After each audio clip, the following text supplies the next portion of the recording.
ಇವತ್ತು ನಾಗರ ಪಂಚಮಿ ನಿಮಿತ್ತ ನಾವು ಇವತ್ತು ನಮ್ಮ ಹೊಲ ಪೂಜೆ ಮಾಡಕಂತ ಹೋಗಿದ್ವಿ. ಹೊಲದ ತುಂಬ ಹೆಸರು ಮತ್ತು ಸೋಯಾಬೀನ್ ಇರೋದ್ರಿಂದ ಯಾವ ಕಡೆ ನಾಗಪ್ಪನ ಮೂರ್ತಿ ಐತಿ ಅಂತ ನಮ್ಮ ವೈನಿ ಹುಡುಕಾಕತ್ತಾರ ನೋಡ್ರಿ.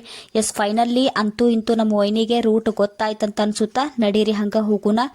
ನಮ್ಮ ಚೋಟ್ಯಾಗ ನೋಡ್ರಿ ಇಲ್ಲಿ ರೂಟ ಗೊತ್ತಾಗ್ಬತ್ತ ಹೆಂಗೆ ಹೋಗ್ಬೇಕಂತಂದಕಾರ ವಿಚಾರ ಮಾಡ್ಕೊಂತ ಹಗೋರ್ಕ ಬರಾಕತ್ತಾನ. ಇಷ್ಟೆಲ್ಲ ಇವತ್ತೇನು ಮಾಡೇವಿ, ಪೂಜೆ ಸಾಮಾನು ಅಂತಂದೇವಿ. ನಾಗಪ್ಪಗೆ ಇಷ್ಟ ಅಂತಂದ ಅವನು ಎರ್ಯಾಕಂತ ಹಾಲು ಮತ್ತು ಗರಿಕಿ, ಅರಿಶಿನ, ಕುಂಕುಮ, ಕಾಯಿ, ಹೂವು, ಎಳ್ಳು, ಅದ್ರಾಗೂ ಪಂಚಮಿ ಸ್ಪೆಷಲ್ ತರ ಉಂಡಿ ನೈವೇದ್ಯಕ್ಕಂತ ತಂದೇವಿ. ಪೂಜೆಕಂತಂದ್ಕಾರ ನಮ್ಮ ವೈನಿ ಏನು ಮಾಡಕತ್ತಾರ, ಜಾಗ ಕ್ಲೀನ್ ಮಾಡಕತ್ತಾರ. ಭಾಳ ದಿನ ಆಗಿರೋದ್ರಿಂದ ಅಲ್ಲೆಲ್ಲ ಭಾಳ ಕಸ ಬೆಳೆದಿತ್ತು. ಸೊ ಹಾಗಾಗಿ ನಮ್ಮ ವೈನಿ ಅದನ್ನೆಲ್ಲ ನೀಟಾಗಿ ಕ್ಲೀನ್ ಮಾಡಿದ್ರು. ಅದ್ರಾಗೂ ಏನು ಮಾಡಿದ್ವಿ, ಎಲ್ಲರೂ ಪೂಜೆ ಮಾಡಿ ನಾಗಪ್ಪಗ ಹಾಲು ಎರೆದ್ವಿ. ನಮ್ಮ ಚೋಟ್ಯ ಮತ್ತು ಚಿನ್ಯಾಗ ನೋಡ್ರಿ ಏನು ಹತ್ತೈತಿ, ಜೈ ಶ್ರೀರಾಮ್ ಅಂದ್ಕೊಂಡು ನಿಂತಾರ.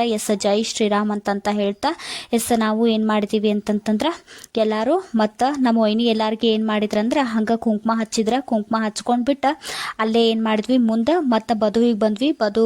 ಬದು ಪೂಜೆ ಮಾಡಿದ್ವಿ ನೋಡ್ರಿ. ನಮ್ಮ ಹೊಲ ನೋಡ್ರಿ, ಹೊಲದ ತುಂಬ ಏನು ಹಾಕೇವಿ ಅಂತಂದ್ರೆ ಹೆಸರು ಮತ್ತು ಸೋಯಾಬೀನ್ ಹಾಕೇವಿ. ಹಂಗೆ ಏನು ಮಾಡಿದ್ವಿ ಅಂತಂದ್ರೆ ಕರೆಮುನ್ ಪೂಜೆ ಮಾಡಿ ಮಸ್ತ್ ಒಂದೆರಡು ರೀಲ್ಸ್ ಮಾಡಿ ಹಂಗೆ ಏನು ಮಾಡಿದ್ವಿ, ಗಿಡದ ಬುಡಕ್ಕೆ ಕುಂತ ಎಲ್ಲರೂ ಸೇರಿ ಉಂಡಿ ತಿಂದ್ವಿ. ಹೊಲಕ್ಕೆ ಬಂದಾಗಿಂದನೂ ನಮ್ಮ ಚೋಟ್ಯಾಗ ಚಿನ್ಯಾಗ ಹತ್ತಿತ್ತು ನೋಡ್ರಿ. ಏನಂತಂದ್ರೆ ಉಂಡಿ ಯಾವಾಗ ತಿಂತೇವ ಅಂತಂದ. ಅದಕ್ಕೆ ಫೈನಲಿ ಇವಾಗ ನಮ್ಮ ವೈನಿ ನಮ್ಮ ಚಿನ್ಯಾಗ ಮತ್ತು ಚೂಟ್ಯಾಗ ಉಂಡಿ ಕೊಟ್ಲು. ಉಂಡಿ ತಿಂದ್ವಿ ಎಲ್ಲರೂ ಕುಂತು ಮಸ್ತಾಗಿ ಹೊಲದಾಗ.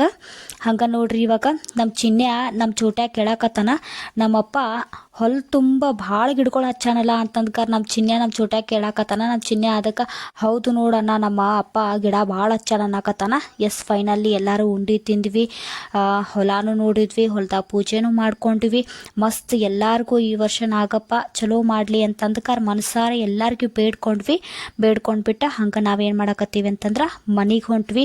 ಅದ್ರಾಗೂ ಫೀಲ್ ಏನಪ್ಪ ಅಂತಂದ್ರೆ ಎಂದಾದರೂ ಒಂದಿನ ಹೊಲಕ್ಕೆ ಹೋಗಿ ಹೊಲ್ದಾಗ ಕುಂತು ಏನಾದರೂ ತಿನ್ನೋದಾತು ಅಥವಾ ಹೊಲ ನೋಡೋದಾತು, ಆ ಫೀಲ ಬೇರೆ ಮಸ್ತ್ ಅನಿಸ್ತೈತಿ. ಅದೊಂಥರ ಫೀಲ. ನಿಮಗೂ ಹಂಗೆ ಅನಿಸಿತ್ತಂದ್ರೆ ಕಮೆಂಟ್ ಮೂಲಕ ತಿಳಿಸ್ರಿ. ಇನ್ನೊಂದೇನಪ್ಪ ಅಂದ್ರೆ ಸಮಸ್ತ ನಾಡಿನ ಜನತೆಗೆ ಎಲ್ಲರಿಗೂ ಕೂಡ ನಾಗರ ಪಂಚಮಿ ಹಬ್ಬದ ಹಾರ್ದಿಕ ಶುಭಾಶಯಗಳು ಅಂತ ಹೇಳಿ ನಾಗಪ್ಪ ಎಲ್ಲರಿಗೂ ಕೂಡ ಆಯುಷ್ಯ ಐಶ್ವರ್ಯ ಕೊಟ್ಟು ಕಾಪಾಡಲಿ. Tata, bye bye, see you on next vlog.